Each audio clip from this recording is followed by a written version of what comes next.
Endoscopy spine surgery में हम जिस उपकरण का उपयोग करते हैं वो केरोसिन है। तो ये दो तरह के केरोसिन पंच है और मैं आपको दिखाऊंगा कि उचित सफाई के लिए इन्हें कैसे अलग किया जाता है। तो इस तरह के केरोसिन पंच का इस्तेमाल हम इसे खोलने के लिए कर सकते हैं और फिर ये अलग हो जाता है। अंत में एक और घुंडी है जिसे आप लगातार घुमाते रह सकते हैं और इससे पूरी चीज अपनी जगह से हट जाएगी। और आप यहाँ देख सकते हैं, यहाँ अभी तरल मौजूद है। तो ये वो हिस्सा है जिसे अभी साफ करना बाकी है और आप देख सकते हैं कि मैं फिर इस पूरे अटैचमेंट को एक साथ निकाल सकता हूँ। अगला है इस तरह का केरोसिन। फिर से मैं आपको दिखाऊंगा कि इसे कैसे अलग किया जाता है। तो इसमें यहाँ एक निशान है, हमें इसे दबाना है और घुमाना है जब तक ये बाहर ना आ जाए। और फिर से हम इसे यहां से इस तरह खोल सकते हैं और फिर पूरा केरोसिन ये अंदर का शाफ्ट बाहर आ जाएगा और हम इसे यहां से अलग कर सकते हैं।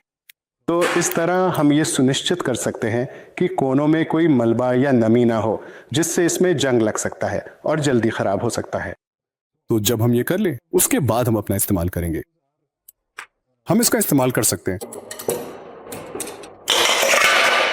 हम इसे एक कटोरी में रख सकते हैं और सामान्य सलाइन और सैलॉन का उपयोग करके इस तरह उपकरणों को धो सकते हैं। हम NS का इस्तेमाल कर सकते हैं और फिर सैलॉन का फिर से इस्तेमाल किया जा सकता है ताकि कोई भी बड़ा मलबा जिसे आप देख सकते हैं उसे निकाल सके।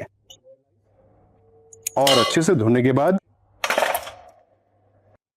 आप कोई भी चिपका हुआ खून या ऊतक जो चिपका हो उसे इस तरह धोकर हटा सकते हैं और फिर पूरी चीज को सलाइन से फ्लश कर दें ताकि जमा हुआ अतिरिक्त सैलिवलॉन निकल जाए। यह आप इस्तेमाल कर सकते हैं, या कुछ अस्पतालों में आप यहां तक ही कर सकते हैं, या आप एक जेट सिस्टम सेट कर सकते हैं जिसे हम शावर के लिए इस्तेमाल करते हैं। एक छोटा जैक इस्तेमाल किया जा सकता है जिससे इन उपकरणों को जल्दी से धोया जा सकता है। तो जब इन्हें धो लिया गया है तो हम इन्हें सुखा सकते हैं और फिर से ये सलाह दी जाती है कि अतिरिक्त पानी निकालने के बाद आप देख सकते हैं कि ये एक और घोल है जो एक एंजाइमेटिक घोल है। कई कंपनियों के पास ही उपलब्ध है। ये वाला रमन और व्हील कंपनी का है और इसे निर्देशों के अनुसार मिलाया जा सकता है और आपके सभी उपकरणों को करना है। सभी उपकरणों को इस एंजाइमेटिक घोल में 8 से 10 मिनट तक डुबो कर रखना चाहिए। ये इस पर निर्भर करता है कि निर्माता की सिफारिश क्या है, ताकि एंजाइम किसी भी बची हुई ऊतक को घोल दे जो मोटे तौर पे वहां है। और इसके बाद आप इसे निकाल सकते हैं। यहां से निकालकर अतिरिक्त एंजाइम को धोने के लिए इसे सलाइन से धो सकते हैं। और जब ये सारी धुलाई हो जाए तो एक मॉप का इस्तेमाल करके उपकरणों को इस तरह से मोटे तौर पर सुखा लें। आप उपकरणों को सुखा सकते हैं। और भी मेडिकल जानकारियों के लिए लाइक, शेयर और सब्सक्राइब करें। अगर आपके कोई सवाल हैं या आप किसी खास विषय पर वीडियो चाहते हैं तो नीचे कमेंट करें, हमें आपके लिए वीडियो बनाकर खुशी होगी। मैं हूं doctor Varun Agarwal, advanced robotics और एंडोस्कोपिक स्पाइन सर्जरी विशेषज्ञ। तो ये हैंडल वगैरह सब कुछ सुखाया जा सकता है।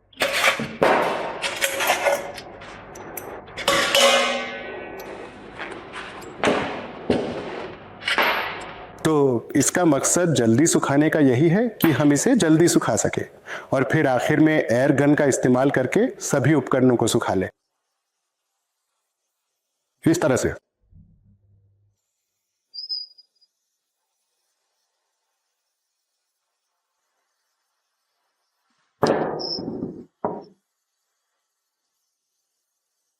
तो आप देख सकते हैं कि हमने इस तरह से सारा तरल बाहर निकाल दिया है।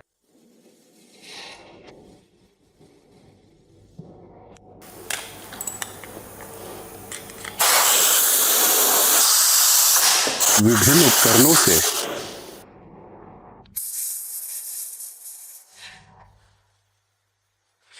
आप इन उपकरणों को सुखाने के लिए हाई पावर हेयर ड्रायर का भी इस्तेमाल कर सकते हैं। तो जब ये फिर से सूख जाए तो हम इसे फिर से असेंबल करेंगे। तो इस तरह से हम केरोसिन को फिर से असेंबल कर सकते हैं। तो शाफ्ट यहां जाता है, कटिंग पैड इसके ऊपर रखा जाता है और अगर आपको कोई मोटा मलबा मिले तो आप उसे हमेशा साफ कर सकते हैं।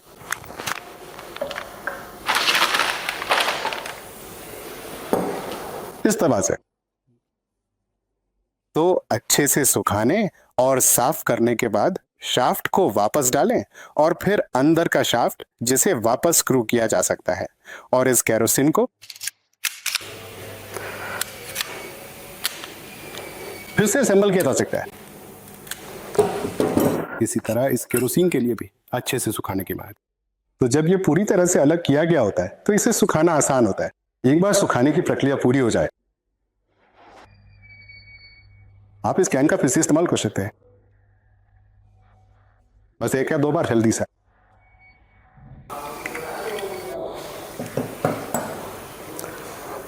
प्रेस करने से ये लुब्रिकेट हो जाएगा। इसके साथ ही हैंडल के सभी हिस्सों को भी अच्छी तरह से लुब्रिकेट करना बिल्कुल ना भूलें और फिर इसके बाद सावधानी पूर्वक इसे वापस असेंबल करें और कम से कम 2-3 बार अच्छी तरह से चलाएं ताकि सारा लुब्रिकेंट पूरे शाफ्ट के हर एक कोने में और गहराई तक पूरी तरह से समान रूप से फैल जाए। इसी तरह इसके लिए भी सारे जोड़ और शाफ्ट के अंदर भी फिर इसे 2-3 बार चलाएं ताकि पूरे शाफ्ट में अच्छी तरह से लुब्रिकेशन हो जाए। इसके बाद अतिरिक्त लुब्रिकेंट को पोंछ दें और फिर ये केरोसिन के लिए तैयार है और ऑटोक्लेविंग के लिए भी तैयार है।